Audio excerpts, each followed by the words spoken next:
which would have made me 21 years old on the 13th of October in 1940. When the draft was originally proposed, the sign-up was for young men who would be 21 by about the 10th of October or September, something like that, in 1940, which would have excluded me. However, along about July or August of 1940, this was changed to include anyone that was born that would be 21 years old by the 20th of October or some such date, which would have included me in the draft. Therefore, I decided to enlist in the Air Force rather than getting drafted in the Army. Along about September 20th, I went up to Aurora and talked to the folks there. They said that they had a place for me. I guess they always do. And then about the 25th of September in 1940, I went to Chicago and took the oath in the evening. And we were put on a Illinois Central train and sent to Chanute Field in Rantoul, Illinois. Yeah, we got there sometime after midnight or the morning of the 26th, I believe, of September. And they issued us a pillow without any pillow cover and 2 blankets, and indicated we should spend the rest of the night in a 6-man tent, which there were several on Chanute Field at that time. It was cold. Oh, it was awful cold. We had this pillow with no pillowcase and 1 blanket under us and 1 blanket over us, and left most of our clothes on. And we got up in the morning and it was really cold. They didn't have any basic training for us there at all. They just kind of moved us around to the different medical briefings and things like that. And took our shots, and nothing actually much happened for about 2 or 3 weeks. We just stayed in the tents. A few odd things happened, like a couple of tents that catch fire from the stove in the center.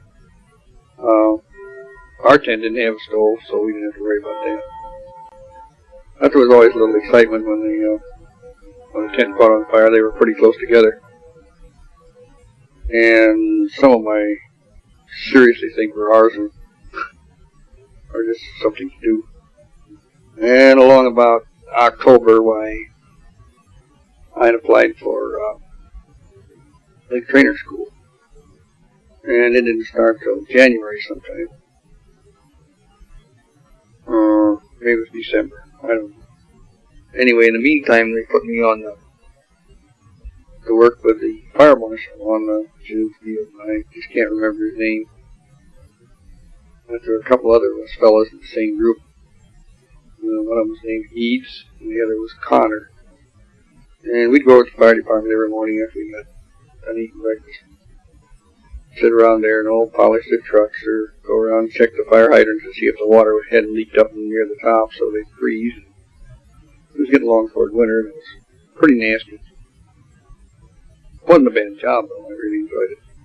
And the fire chief, I can't think of his name. He was a real nice old civilian. And he took good care of the firehouse. Of course, we didn't go on fire calls. We were just kind of slaves around the house. And then about December, well, let's see. I came home on the day before Memorial, or Labor Day. No, not Labor Day, Armistice Day in 1940. And I hitchhiked back. It was about 140 miles, I guess. 120 maybe. And on the way back, I was riding with a fellow, and the storm came up, and the wind blew, and we were heading south on Route 47. And his hood came unhooked at the front end. It was an old Mercury. And it just came up and just covered up the windshield completely. He ran off on the right-hand side of the road and got it stopped. Didn't hit anything. We got out and wired it down and went on. We got back to Chanute. And he just changed us to, just moved us into barracks. and it really snowed. This was 11th of November, 1940. And really was a bad day. Cold and snow, and the wind blew out of the northwest, blew about half the tents away, and there were fellows from the tents moving in and doubling up in the barracks. And we considered ourselves lucky to already have been assigned to the barracks. Of course, we didn't know that in less than a month there'd be measles and scarlet fever, and just about everything breaking out. And when that happened in the barracks, they were all, each barracks was quarantined. And that lasted all the way from 48 hours to 5 or 6 days. And I finally started Link Trainer School, and we went from 6 o'clock in the morning till noon each day. And we have to get up 4 or 5, clean up and make our beds, get to breakfast and go to school. It was a good school. They had about 6 or 8 Link trainers and good instructors, and really enjoyed it. But this was broken about, training sessions were broken about 3 times by measles or scarlet fever or something. And they dropped us back a part of a class once, and then we went at night for a while to catch up, and finally the 1st of April, around the 1st of April, 1941, we graduated. And then we had about a week before they knew where we were going. And this was anxiously awaited, of course, by all the graduates. And while we were waiting, they had to think of something else for us to do, and that was when I caught my KP. I had about 3 or 4 days in a row. Or else I'd get theater guard. That was the best. You'd go stand by the door and see that they didn't block the aisles, and you got to watch the movie. But KP was rough. We'd go real early in the morning. We stayed out all the way from 5 till 8 o'clock at night. I remember one day I cut over 4,000 pieces of cake in these large Army bake tins. It must have been about 30-inch roll, 24 inches wide and about 32 or 38 inches long. You had to cut them 4 one way and 7 the other. And I figured out it was over 4,000 pieces of cake I cut. Of course, that wasn't a hard job, but it was kind of monotonous. And then about 10th April, I got my orders. 24th Air Base, Anchorage, Alaska. And the other 2 fellows that I chummed around with, one of them got sent to Alaska with me, and the other one got sent to Philippine Islands, Clark Field. I've never heard how he made out after the Japanese invasion and captured all those people who weren't killed, so I never did find out how or if he survived. I was home about the 10th of April for about a week, and I just fiddled around. They were starting to farm. And then on the 18th, of course, I got married. That was a big day. And on about the 21st or so, I got on a bus in Earlville, went to Chicago, and took another bus to New York City. And went on the turnpike, the Pennsylvania Turnpike, was just new. And we got to New York. I was stationed at the Brooklyn Army Base for a couple of weeks, I guess. And we just had cleanup details and KP and odd jobs like that. And at night we practically always go downtown, get on the subway and go down to Manhattan Island, go to a show. One day I rode the subway all day long for a nickel. Most of the days you put a nickel in the turnstile and get in. And as long as you stayed and changed trains or anything like that, then you could ride. So I took this nickel and I had 20 cents on each left out of my paycheck. I took a nickel and stuck it in the turnstile, got on the subway, and I had a sandwich and an apple, and I stayed on all day long. I think it was about 9 o'clock at night I got off, and I'd gone clear up, way up past Harlem and out to Queens and out to LaGuardia Field and down to Coney Island and just riding all day long. It was real interesting. I saw a lot of interesting sights. Go across the Brooklyn Bridge 3 or 4 times, and up across the George Washington Bridge once. I suppose I probably went 200 miles. And of course we visited the Statue of Liberty, went up in the Empire State Building, did a little shopping, and took the Staten Island Ferry. That was another nickel ride. Seemed to be well worth it. Took about 20 minutes each way, I guess, and it was a pretty good sized boat.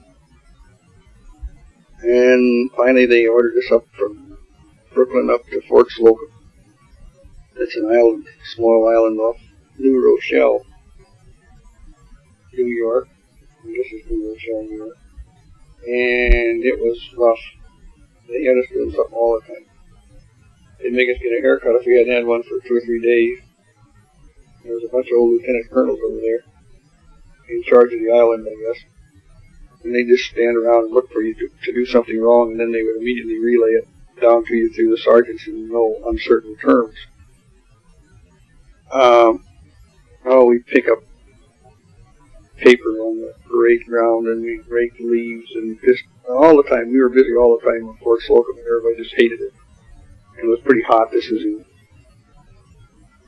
June, I think. And then, I think the colonel saw we were all draftees, and they had a strong dislike for us because draftees were coming in then. And just like draftees have always done, I suppose, they didn't really seem to fit into the colonel's idea of an ideal military life.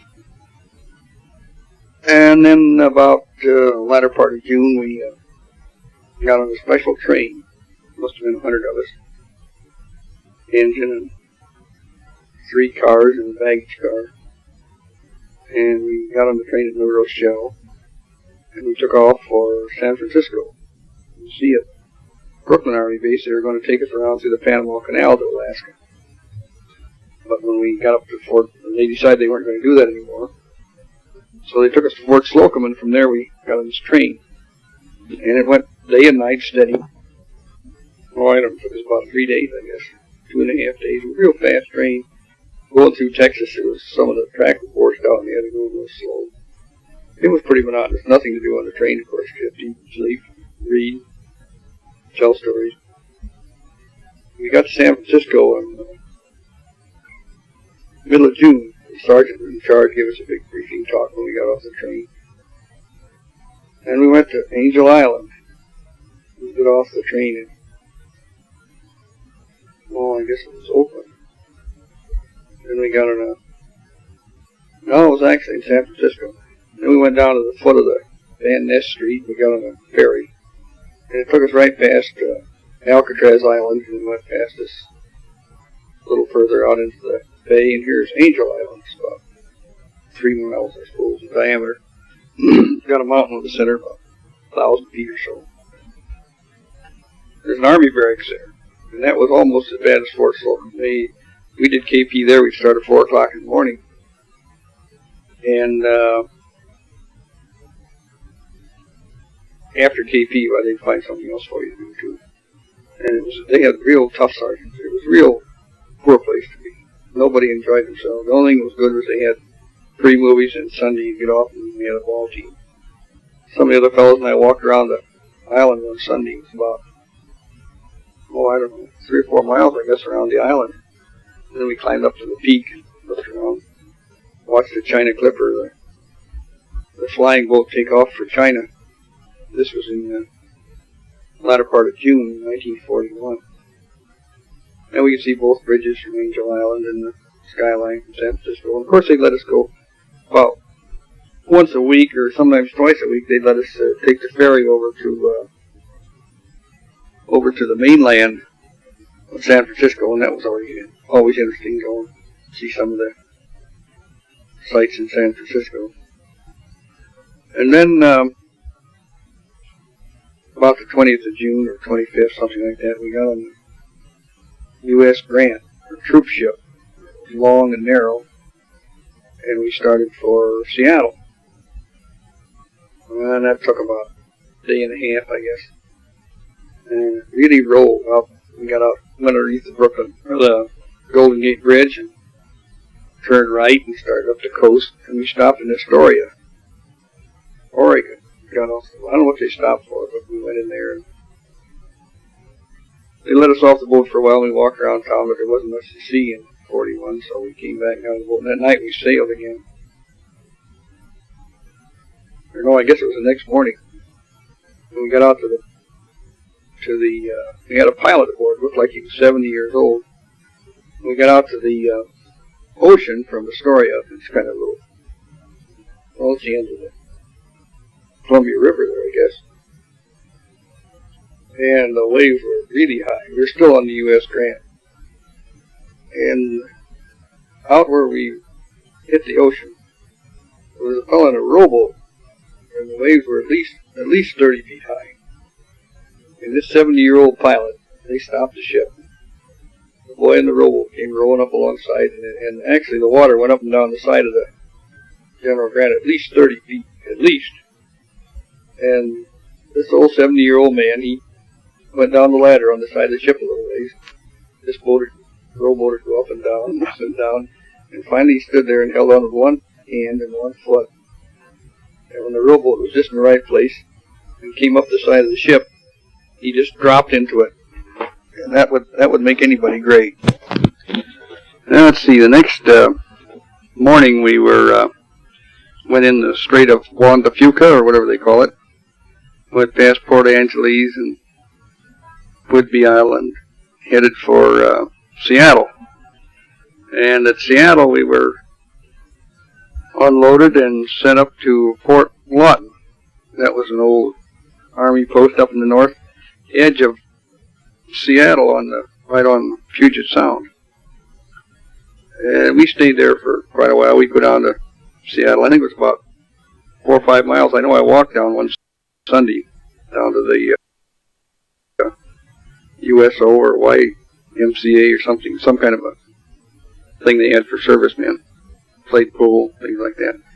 Seattle was pretty dirty, I suppose it just wasn't a very clean-looking town.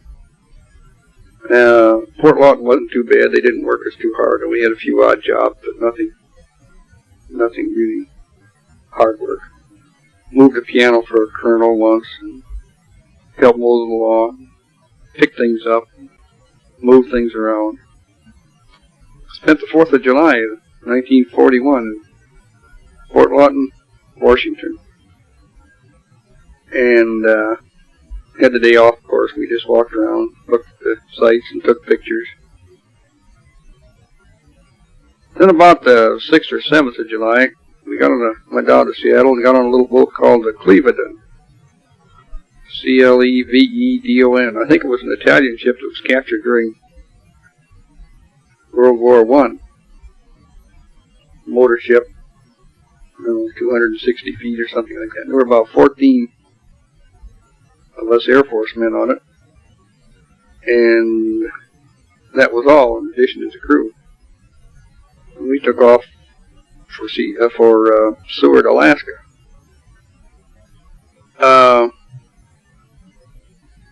Cleveland rode pretty rough, although the water wasn't too bad that time. And we got to Seward one morning real early. Went in real early in the morning. We saw the rocks out at the opening to the bay, and it was foggy and looked terrible. This was in the latter part of July, or middle of July, 1941. We landed at Seward, and they just had one wharf there, and a great big building alongside of it, and they just pulled up and tied it up, and we all jumped off and went inside the building, stood around. Pretty soon they said, well, we're going up to Anchorage by train. And there's mountains all around Seward. Just west of Seward, there's a mountain that goes up about 45 degrees, all covered with trees. And I suppose it goes up 2,000 feet anyway. Anyway, it looked dangerous. It looked like the snow might fall. I suppose the snow would have slid off if it hadn't been for the trees. Seward was a real small town. I don't suppose it was, maybe 2,000. All wooden buildings. They had several severe fires, disastrous fires. We got on this little train. It was a steam engine, pulled by a steam engine, had about 2 cars, and we started up the mountain. We went past a glacier on the way to Anchorage, and it was ice and snow all around, right in July on the mountains. The train went about 15 miles an hour, made a couple complete circles, crossed over itself, and then we got to the edge of the Cook Inlet. We went across a bridge and got over on the Anchorage side of the Cook Inlet. Went right along the side of a mountain. Even the waterfalls coming down, sometimes would splash in the window on the train. You know, it would splatter in. And we came to the end. We could see the end of the mountains up ahead. We came to the end of the mountains. They were on our right. And there was a field. And there was a fellow with a Fordson tractor out there plowing. And I just about fell out of the train. I thought everything would be pretty primitive, but they had a pretty good sized field. He was plowing. I don't know what he was going to plant it at that time of year. Anyway, he was plowing it. We went on into Anchorage. I suppose it was probably town 3,000 or 4,000. Got off the train. They put us on army trucks and out to Elmendorf Field. Elmendorf Field was the main base there, and right alongside of Elmendorf was Fort Richardson, the army base. And we got assigned to the 24th Air Base Unit. Met the fellas and got introduced all around. Assigned to a barracks, got to eat supper.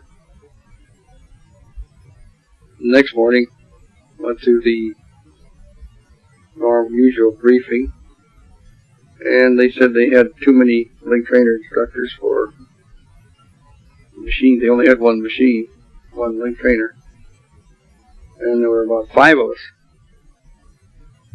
available to operate it, and 3 would have been the most they could possibly use.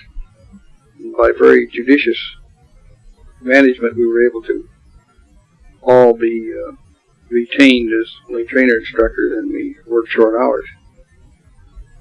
And link trainer was in the top of a top story of a 2-story combined hangar and maintenance shop. And they were just building the rest of the main part of Elmendorf Field then. And while we were giving training, I experienced my first earthquake. We were on the top floor, and I was operating the machine, the link trainer, and sitting at the table, and I felt the desk start to shake, and I started to get up, and I kind of wobbled around. I sat down real quick, and the dust rose up from the floor, and the windows rattled, and the link trainer was tipping one way or the other, and the lieutenant that was inside, he raised the hood up real quick and said, "Who's got a hold of this?" And it only lasted about 20 seconds, I guess, and it was done. But we could even see the dust outside that raised up from the ground. We heard later that 2 men in a cabin on the side of a mountain had fallen down into a ravine, and they were killed, but that was the only serious damage. The 18th Pursuit Squadron was stationed at Elmendorf when I was there, and they were our near neighbors on the runway, on the taxiway. And they had P-36 fighters. I think they had a couple of 30 caliber guns, and one over the hood, or one over the cowl that fired through the propeller.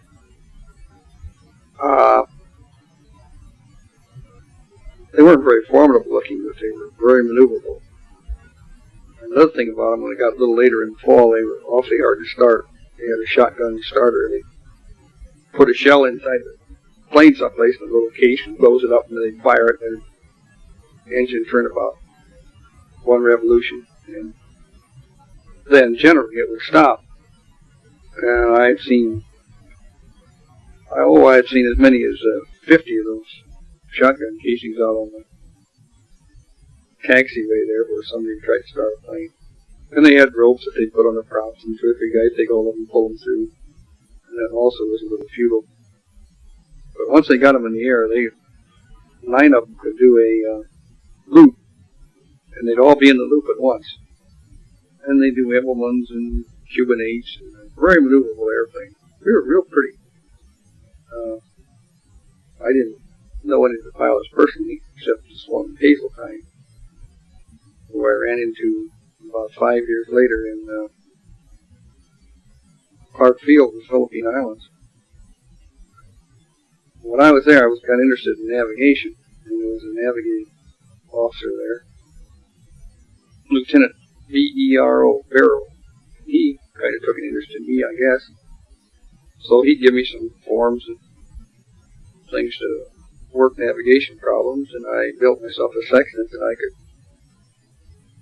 could figure out a position within maybe 15 miles, 10 or 15 miles, which I thought was pretty good.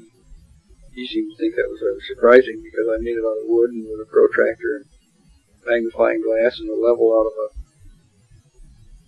carpenter's level. But it had some batteries and I had a little bulb in it. It was pretty accurate, but kind of a plaything. Then along about December 7th, I guess it was, we went to Sunday dinner, and the fellows across me said something about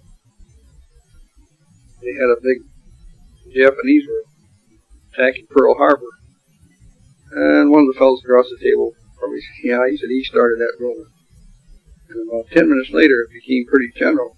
Something was going on, and before we finished our meal, the colonel came in and explained to us that from what he had heard, the Japanese were bombing Pearl Harbor. This was around noon on Sunday, December 7th. And that night, it was black and angry. We actually thought we were next. And we had to have blankets over all the windows and no lights after dark and a lot of extra guards.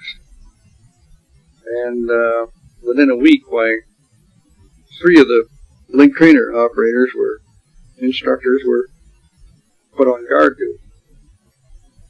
And in the depth of December in Alaska, awfully poor time to be on guard duty. 3 or 4 nights I went out in the woods about a mile or 2 from the base and walked around about 500 oil drums, 50-gallon drums that were full of gasoline with a 45. And I would be accosted about 3 times during the night by the sergeant of the guard. And it was pretty cold. Well, it wasn't awfully cold, but if you had to stay out in it, snow on the ground, a lot of snow. And I think the coldest it got when I was there was 9 below. The days were awfully short. Along in December, we'd go to work, first part of December, we'd go to work at 8 o'clock in the morning at the link trainer office. And get up and eat breakfast, and it was pitch dark. Go to work, 8 o'clock, it's still dark, you couldn't see a thing. About 9 o'clock, you'd start getting a little light and the sun would start showing. About 9:30, the sun would come up over the Chugach Mountains that were east of Elmendorf Field. And then noon wouldn't be too bad, the sun would be shining, it'd warm up a little. A lot of ice skating up there. 3 o'clock or quarter after 3, the sun would go down. You'd go home from work at 4:30, pitch dark. It did make a long night. And there wasn't any place to go, maybe Anchorage.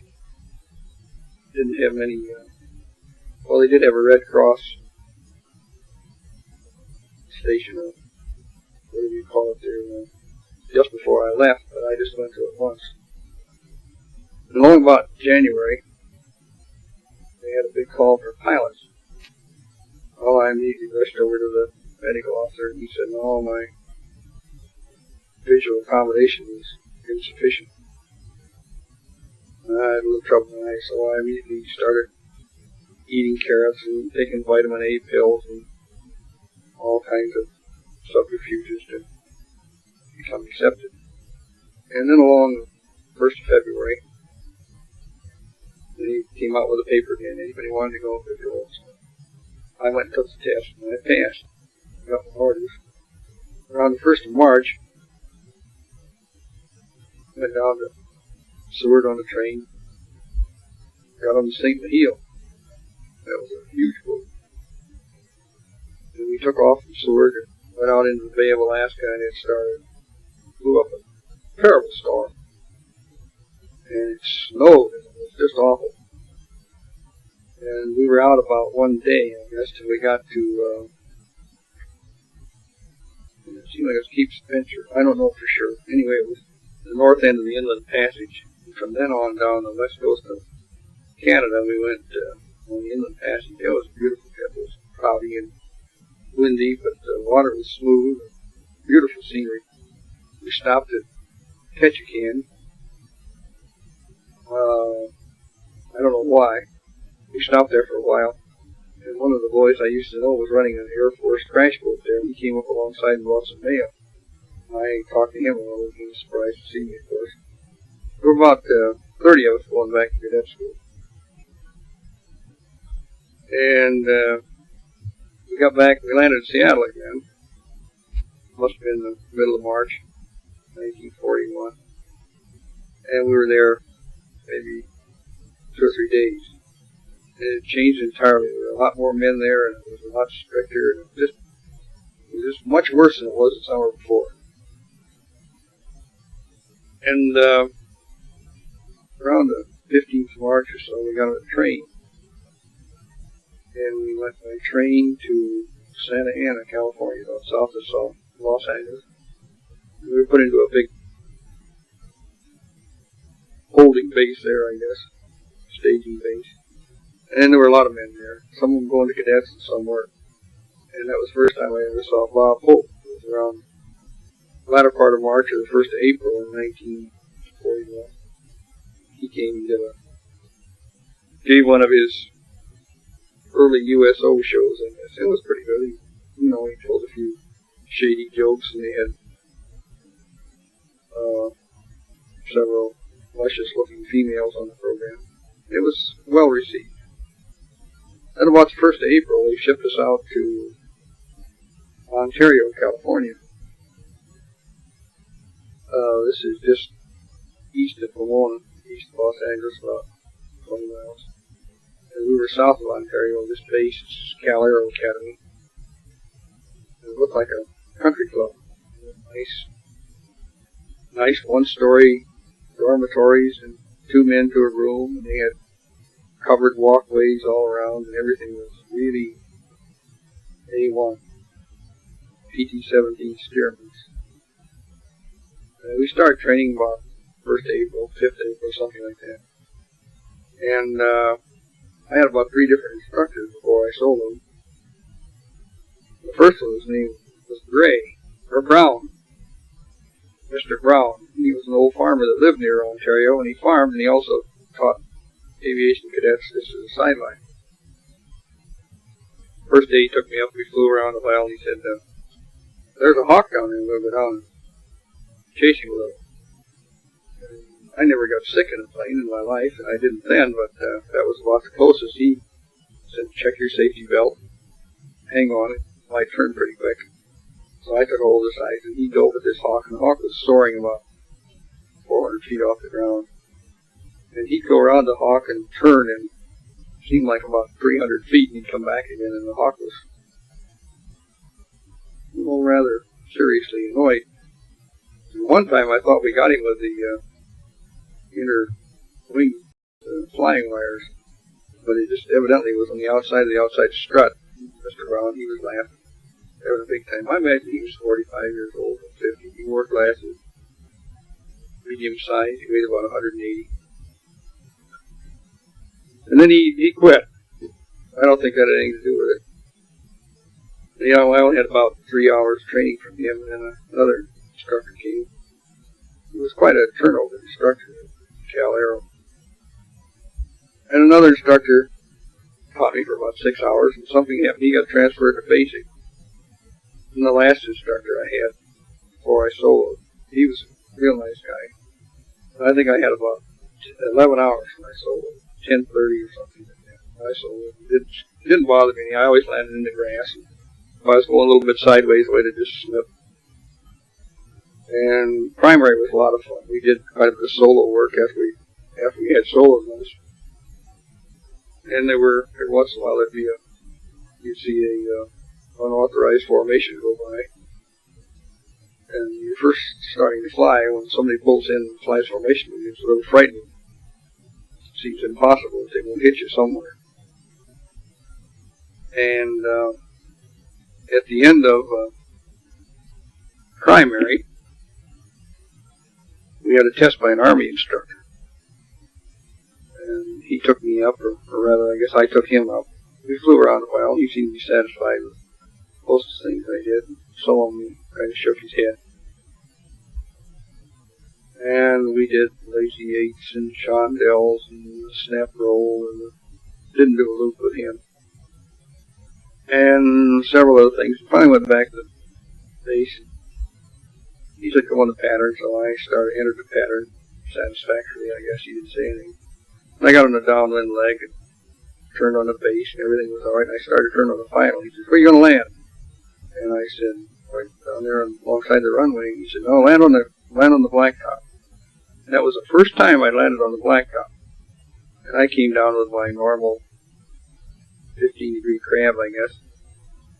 And we hit the blacktop, and it wasn't anything like landing on the grass. Kind of skittered along sideways there, and I was sitting back fighting it. He didn't touch the controls. I give him credit for that. He had a lot of nerve. We taxied over to the ready room. He got out and said, you almost grounded.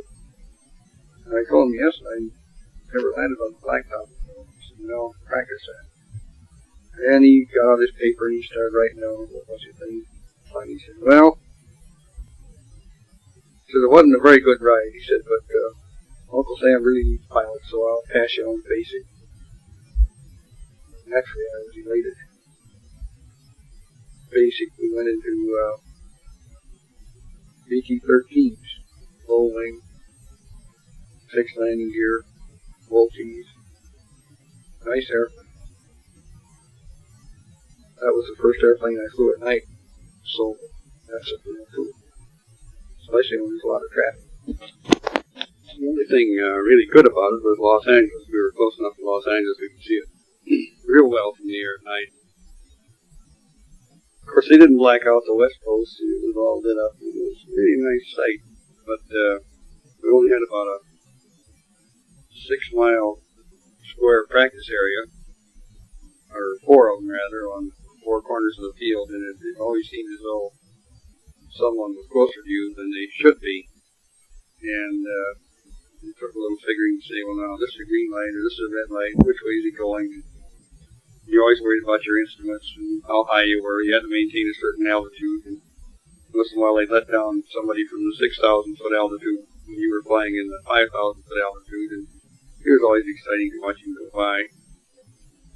But we didn't have too much time. It lasted about a couple of weeks, I guess. We had 60 hours of flying time in basic. They kept real close track of that. We had 60 hours in primary, 60 hours in basic before we moved on to advanced. In basic training, I saw my first crash. There was another fellow went to the same class I was in. We were flying in an auxiliary field, landing in an auxiliary field one day. It was pretty busy. I think they had about 12 BTs there, and they had an instructor on the ground with a control plane with the radio going. I just taxied up and got out of my BT and was walking over to check in, tell him where I was.